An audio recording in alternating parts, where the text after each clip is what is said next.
태릉 선수촌 국가대표들의 영적 어머니인 윤덕신 전도사님이 기도를 통해 체험하신 살아계신 하나님 전해드립니다.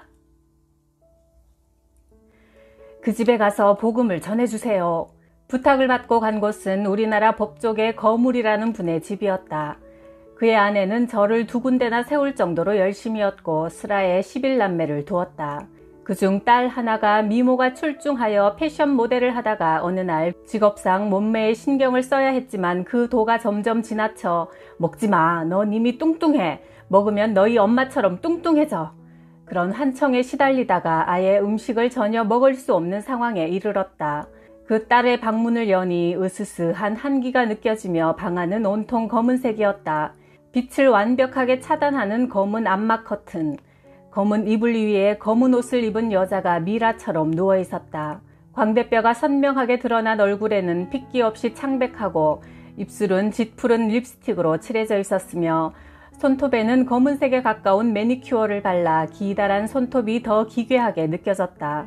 이미 다른 장로님들이 기도해 주러 왔다가 여자에게 큰 소리로 혼쭐을 당하고 돌아갔다는 말을 들은 터라 조용히 눈을 감고 지혜를 구하는데 하나님께서 말씀하셨다. 그냥 따뜻하게 안아주어라. 그리고 내가 얼마나 사랑하는지 말해주어라. 나는 뼈만 남은 그녀를 조심스럽게 안고 토닥여 주었다. 그렇게 사랑으로 다가가자 그녀는 유일하게 나의 방문을 허락했다. 나는 반드시 사랑으로 다시 살리고 싶다는 강한 의지가 생겼다. 그렇게 2년 동안 매일 그녀를 찾아가서 예수님의 이름으로 사탄을 물리치는 기도를 하고 말씀을 전했다. 다시 예전의 아름다움을 회복하여 하나님께 감사하고 찬양드리는 모습을 꼭 보고 싶었다. 나는 여의도 순복음교회를 다녔기에 조용기 목사님께도 데려가서 안수기도를 받았다.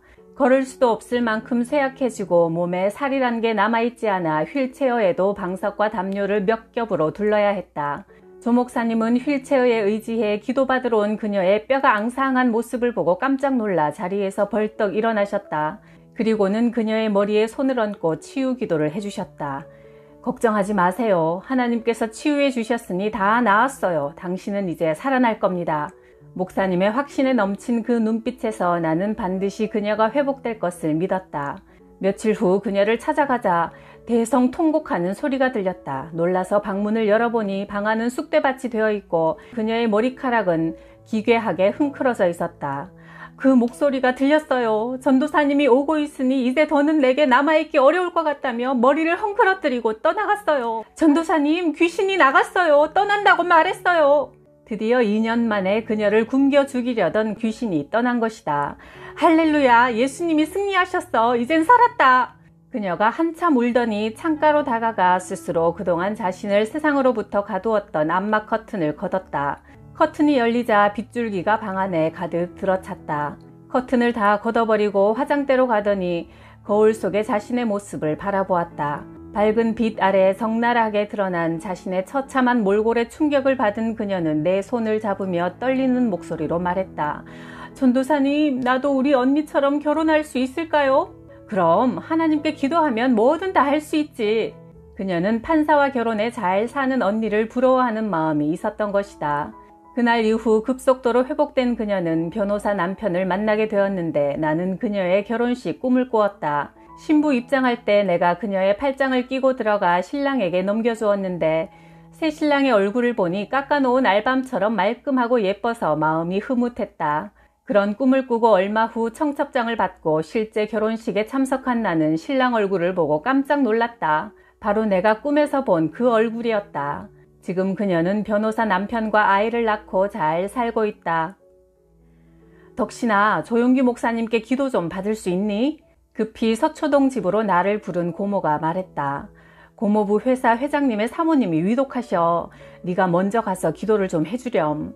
고모는 총명하고 단정한 외모로 장관 비서실에 근무하다가 정유회사에 다니는 고모부를 만나서 결혼했다. 다음 날 연희동 고급 주택가를 찾아가니 농구장 크기만한 정원과 자동차가 3대나 주차되어 있었다. 정유회사 회장님은 서울대를 나와서 미국 버클리대를 졸업한 엘리트였고 병이 든 사모님은 일본 와세다 대학을 졸업한 재원이었다. 장에 암이 생겨 일본의 유명한 병원에서 장을 잘라내는 수술을 몇 번 거듭했지만 의사가 더는 수술이 불가능하며 딱 한 가지 가능성만 남아있다고 했다. 한국의 조용기 목사님께 기도를 받으면 나을 수도 있습니다. 그 말을 듣고 귀국한 회장님은 비서를 시켜 조용기 목사님께 연락하여 집으로 오시도록 지시했단다. 국내 굴지의 정유회사 회장님 말이라면 대한민국에서 안 될 일이 없다고 생각한 그에게 돌아온 답변은 불가능하다였다. 나는 그 집에 가서 복음을 전하게 되었고 안방에 누워있는 부인을 보는데 침실에 있는 장롱부터 중들이 제작한 그 자체가 커다란 부적 덩어리였다. 기도한 후 말씀을 전하는데 한 대목에서 회장님의 눈빛이 달라졌다. 예수께서 말씀하셨다. 건강한 사람에게는 의사가 필요 없지만 병든 사람에게는 필요하다. 마태복음 9장 12절. 그렇군. 병이 들고 나니 내가 다시 하나님을 찾게 되는군. 원래 나는 버클리대를 졸업할 때까지 교회를 다녔어. 그러다 아내를 만나서 결혼 승낙을 받으러 처가에 가니 독실한 불교 집안이라 외동딸을 줄 수 없다고 거절하더군요. 그러자 아내가 엄마가 돌아가실 때까지만 교회 다니지 말고 그 후에는 같이 교회에 나가겠다고 약속을 해서 결혼했어. 그러나 장모님이 돌아가시고 나서도 나는 회사를 세우느라 바쁘다는 핑계로 교회를 다니지 않게 되었지요. 그런데 윤 전도사, 서울 시내 십자가 달린 교회 건물이 몇 갠 줄이나 아시오? 글쎄요, 세어보진 않았지만 무수히 많지요. 그렇소. 그런데 나는 영안이 닫혀 있으니 단 한 개도 눈에 보이질 않는 거야. 윤 전도사를 만나기 전에 십자가가 내 눈에 보였다면 직접 교회에 들어가서 다시 하나님을 찾았을 텐데 말이오. 사람들은 자신의 선택으로 교회 다니게 되고 하나님을 믿기로 했다고 생각하지만 하나님은 말씀하신다. 너희가 나를 택한 것이 아니라 내가 너희를 택하여 세웠다. 요한복음 15장 16절. 하나님께서 택한 영혼들은 때가 되면 하나님의 말씀이 귀에 들리고 십자가가 눈에 보이는 것이다. 그 회장님 역시 아내의 질병이라는 고난을 통해 하나님의 부르심에 응답하게 된 것이다. 나는 조용기 목사님께 기도받을 수 있도록 부탁을 해놓았고 드디어 비서실에서 연락을 받고 기도받으러 부인과 교회로 향했다. 부인은 혼자 걸을 수 없을 만큼 상태가 나빠 양쪽에 부축을 받고 들어갔다. 조용기 목사님을 만나는 순간 앉아있던 부인이 쿵 뒤로 나동그라졌다. 뜨거운 성령의 불이 임한 것이다. 모두 놀라서 부인을 일으켜 세우려 하니 그녀는 혼자 일어나서 스스로 걸어 조용기 목사님 앞에 섰다. 조 목사님은 부인의 머리에 손을 얹고 간절히 기도해 주셨다. 부축 없이는 걷지도 못하던 그녀가 기도를 받고 나서 혼자 걸어서 교회를 나섰다. 그날 예수님을 만난 부인은 두려움이 떠나가고 평안이 가득한 1년을 사는 동안 가족 27명을 전도하고 천국으로 떠났다. 그 기회로 하나님은 나에게 세상의 높은 지위와 돈 많은 자들에게 복음을 전하게 하셨다. 평생 말 한마디 섞을 기회조차 없는 그들이 귀신 들리고 병이 들었을 때 나를 보내어 예수님의 이름으로 손 얹고 기도하게 하시고 함께 울고 웃게 하셨다. 세상 부러울 것 없어 보이는 그들도 모두 그 내막에는 아무도 모르는 상처와 나약한 모습들이 있었다. 돈으로도 권력으로도 해결할 수 없는 아픔을 치유하시는 분은 오직 한 분 하나님이셨다. 20대 젊은 날 나는 악성 빈혈에 시달려 늘 집에 누워 있었다. 그날도 하늘과 땅이 맞닿아 빙빙 도는 어지럼증에 누워 있는데 누가 문을 두드렸다. 동네 참기름 장수 할머니가 와 계셨다.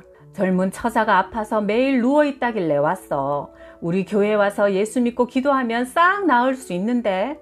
교회에 처음 간 날 마치 아버지가 따뜻하게 안아주는 듯한 포근함과 사랑을 느꼈다. 나도 모르게 눈물이 흘러내려 옷을 적셨다. 예배 때마다 맨 앞줄에 앉아서 큰 소리로 아멘 아멘 할 정도로 하나님을 향한 타는 목마름이 내 안에 있었다. 교회에서 나를 따뜻하게 챙겨주시던 권사님이 말했다.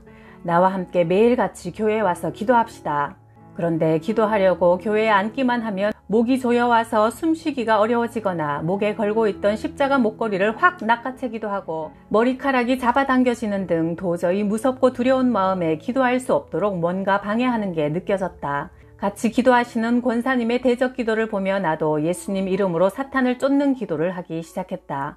놀랍게도 그 어둠의 세력은 예수님 이름을 선포할 때마다 맥을 못 추고 사라졌다. 그런 경험을 몇 번 하고 나니 기도에 점점 자신이 생기고 담대하게 할 수 있는 용기가 생겼다. 기도하는 시간이 점점 늘어나서 밤 9시부터 새벽 6시까지 이어졌다. 그날도 큰 소리로 찬양하고 대적 기도를 우렁차게 하고 나서 나의 간절한 마음을 토해내며 기도하고 있었다. 그 순간 내 기도가 흰 눈송이처럼 몽글몽글 맺히면서 하늘로 올라가는 게 보였다. 그 경이로운 모습을 직접 내 눈으로 확인하고 나니 기도하는 것이 무엇보다 재밌고 시간 가는 줄 몰랐다. 기도하지 않고는 견딜 수 없을 만큼 기도 시간이 기다려져 가슴이 두근거리고 행복했다. 하나님을 만나고 내 마음은 날마다 새로워졌지만 악성 빈혈과 현기증은 여전히 내 걸림돌이었다. 나는 너희를 치료하는 여호와라. 출애굽기 15장 26절. 믿음의 기도는 병든 자를 구원하리니. 야고보서 5장 15절. 성경 말씀 속에는 병 고친 이야기가 가득했다. 기도가 쌓여갈수록 병원에서도 고치지 못한 내 병을 하나님께서 얼마든지 낫게 해주실 거라는 믿음이 생겼다.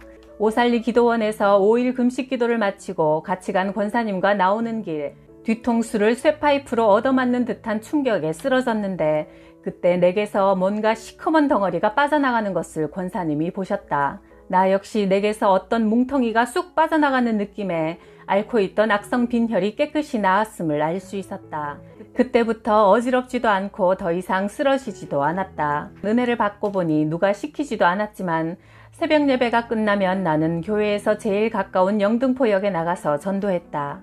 역전에 시조함을 놓고 목탁을 두들기는 스님 앞에 섰다. 그 승려는 자기뿐 아니라 다른 영혼들까지 천국 가는 길을 막고 있다고 생각하니 안타깝다 못해 화가 났다. 스님, 예수님 믿고 구원받으세요. 승려에게 전도지를 내밀며 말했다. 예수 믿으세요. 다른 사람들까지 지옥으로 끌고 가지 마시고요. 스님은 무자비한 욕설을 퍼붓고도 분이 풀리지 않았는지 영무원 사무실에 가서 나를 고발했다. 신고를 접수한 역장이 달려왔다. 당신 혼자 조용히 믿을 것이지 목탁을 두들기는 승려한테 전도를 하다니 당신 제정신이야? 일장 훈계를 듣고 있는데 성령님께서 내 마음속에 주시는 메시지가 있었다. 역장님, 11조로 시험에 드신 적 있으시죠? 아니, 그걸 어떻게 알았어요? 나도 사실 예전에 교회를 다녔는데 11조 많이 하는 성도는 대접받고 돈 없는 성도는 홀대하는 목사님의 모습을 보면서 시험에 들어 그 후론 다시는 교회에 가지 않습니다. 그런 잘못된 교회도 간혹 있지만 우리 교회에 와서 다시 한번 말씀을 들어보세요. 그러면서 내가 갖고 있던 성경책을 역장에게 선물하고 돌아왔다. 하루도 쉬지 않고 전도하러 다니고 삼각산에 기도하러 가는 게 일과였던 나는 매일 걷고 또 걸었다. 발이 퉁퉁 붓고 물집이 잡히는 건 늘 있는 일이었지만 신발이 문제였다. 끼니 때울 돈도 없는 내가 좋은 신발을 사신을 여유는 꿈도 꾸지 못했다. 찢어진 신발을 수선 가게에서 꿰매고 고개를 들어보니 광화문 내거리였다. 그 당시 우리나라 유명한 제화업체는 광화문에 큰 매장들이 있었다. 쇼윈도 거울 속에는 남노한 옷차림에 낡은 신발을 신은 젊은 여자가 서 있었다. 눈물 한 방울이 헌 신발 위로 똑 떨어졌다. 하나님 아버지, 보기도 좋고 편한 신발을 주시면 더 열심히 쉬지 않고 아버지를 자랑하러 다닐게요. 그 기도를 하고 돌아서서 여의도로 향했다. 덕신아! 뒤돌아보니 친구였다. 일단 이거부터 받아. 친구는 다짜고짜 내게 봉투를 내밀었다.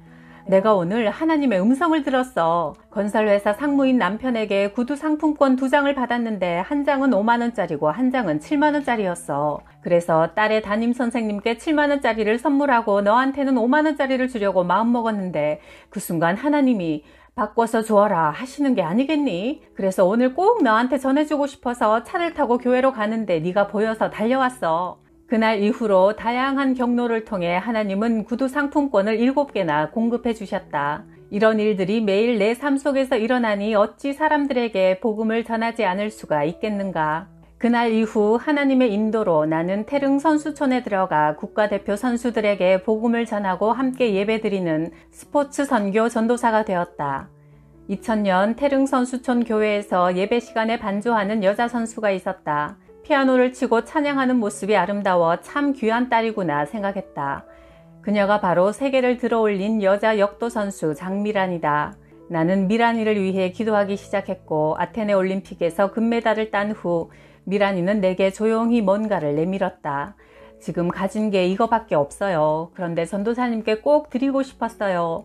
100불짜리 지폐 한 장이었다. 나는 귀국하여 교회로 와서 그 소중한 돈을 헌금했다. 미란이를 위해 심은 것이었다. 미란이가 역도 그랜드슬램을 달성한 2010년 중국 광저우 아시안게임에서 나는 미란이가 출전하기 전 경기장 뒤쪽에서 간절히 기도했다.